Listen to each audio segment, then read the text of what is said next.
Assalamualaikum warahmatullahi wabarakatuh. Om Swastiastu, Namo Buddhaya, salam kebajikan. Baik, kembali lagi bersama saya Rahmat Budi Prastia. Di dalam pertemuan kali ini kita akan membahas mengenai koperasi dalam perekonomian Indonesia. Adapun tujuan pembelajaran pada pertemuan kali ini, siswa setelah menonton video pembelajaran diharapkan dapat mendeskripsikan dan mengimplementasikan pengelolaan koperasi dalam perekonomian Indonesia, sehingga dapat menerapkannya dalam kehidupan sehari-hari dengan kreatif, jujur, dan bertanggung jawab.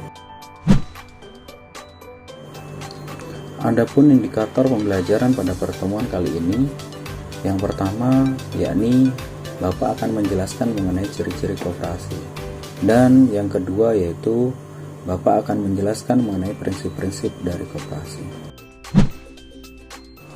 Sebelum kita masuk ke dalam pokok bahasan kita, yakni mengenai ciri dan prinsip koperasi, maka langkah baiknya kita membahas sedikit mengenai pelajaran yang sebelumnya. Yang pertama yaitu mengenai sejarah koperasi. Adapun sejarah koperasi pertama kali muncul di sebuah kota kecil, yaitu kota Rochdale di Inggris pada tahun 1844 dengan pencetusnya bernama Robert Owen. Robert Owen ini perlu kalian ketahui dia adalah bapak koperasi dunia ya. Di mana koperasi ini pertama kali muncul sebagai wujud perlawanan terhadap revolusi industri pada waktu itu, di mana ekonomi dunia sedang dikuasai oleh kaum kapitalis. Konsep koperasi ini cepat sekali menyebar di wilayah Eropa dan dunia, sehingga tidak lupa masuk pula ke wilayah Indonesia, di mana pada waktu itu didukung oleh wakil presiden kita yaitu Muhammad Hatta, yang sekarang kita kenal sebagai Bapak Koperasi Indonesia. Berikutnya yakni mengenai pengertian koperasi.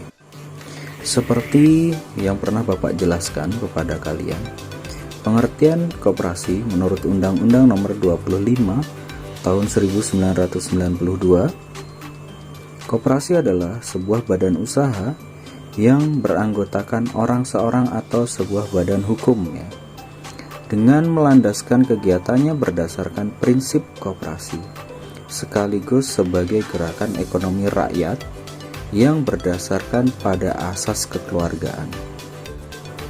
Berikutnya mengenai landasan dan asas koperasi.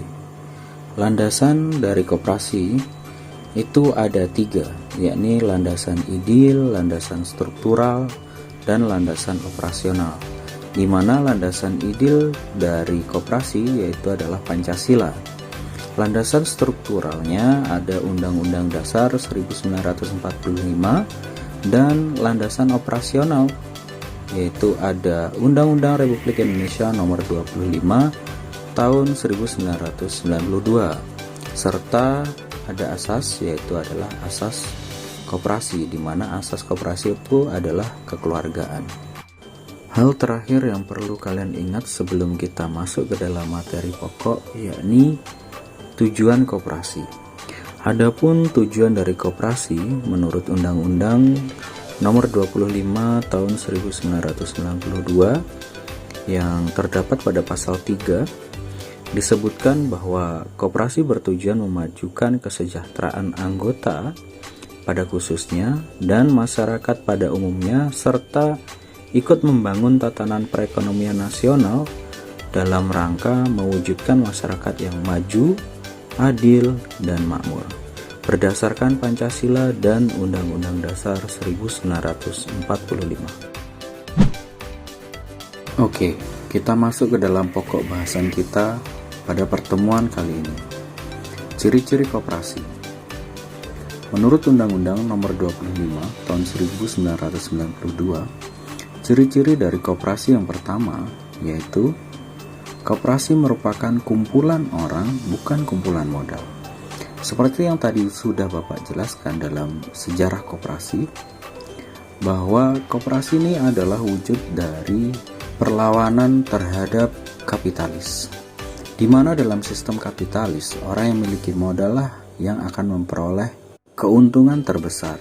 Sedangkan dalam sistem koperasi, besarnya balas jasa berdasarkan atas jasa setiap anggota koperasi, bukan berdasarkan atas modal yang mereka tanam pada koperasi tersebut. Ciri-ciri yang kedua yaitu koperasi merupakan gerakan ekonomi rakyat yang dikembangkan dan diberdayakan berdasarkan nilai dan prinsip ekonomi Indonesia, di mana badan usaha koperasi ini dirasa lebih cocok dan bisa digunakan di Indonesia karena mereka menerapkan prinsip kekeluargaan, berbeda dengan badan usaha lain yang dimana falsafahnya adalah memperoleh laba yang sebesar-besarnya.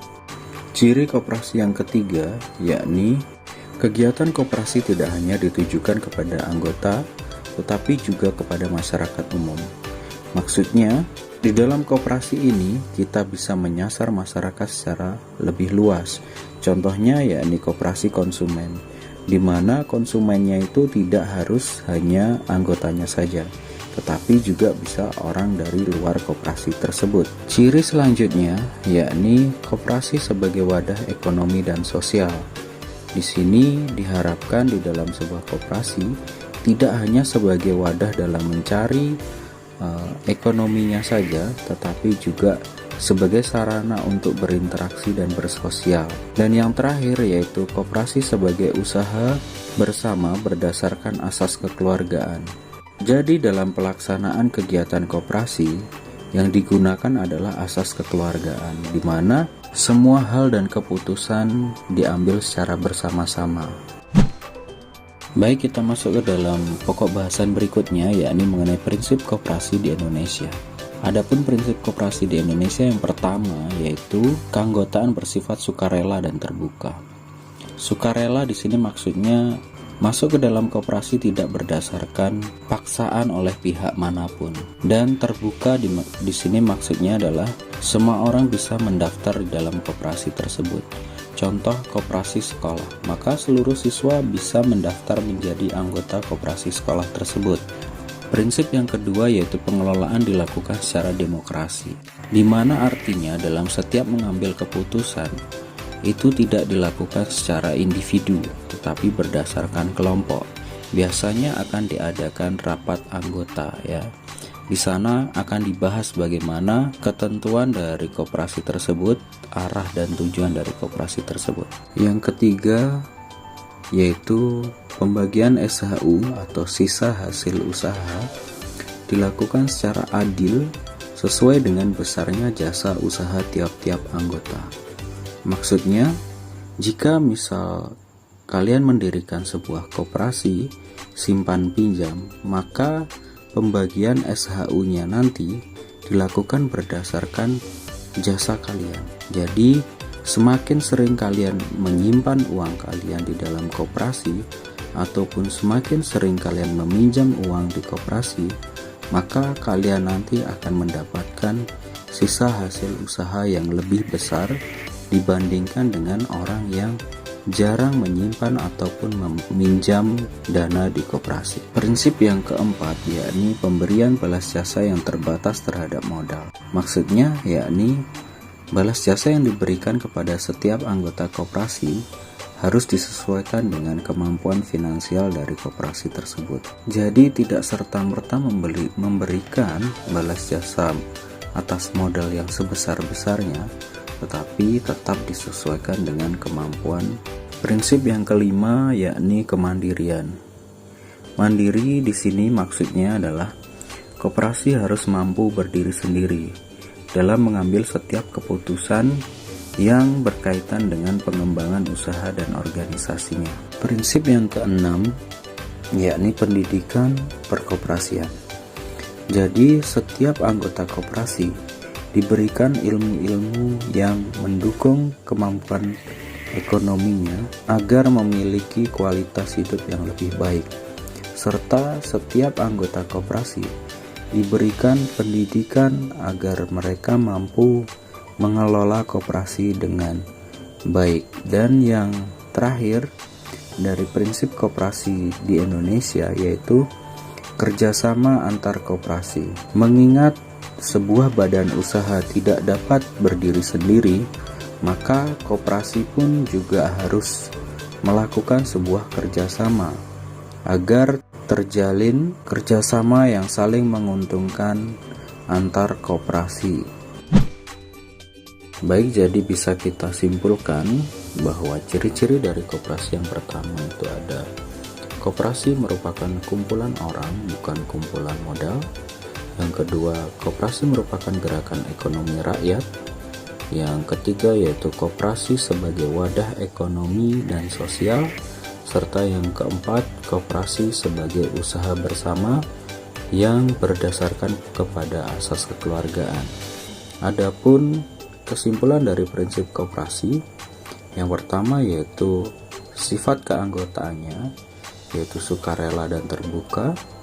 Pengelolaannya dilakukan secara demokratis. Pembagian SHU berdasarkan jasa usaha tiap-tiap anggota. Pemberian balas jasa yang terbatas terhadap modal.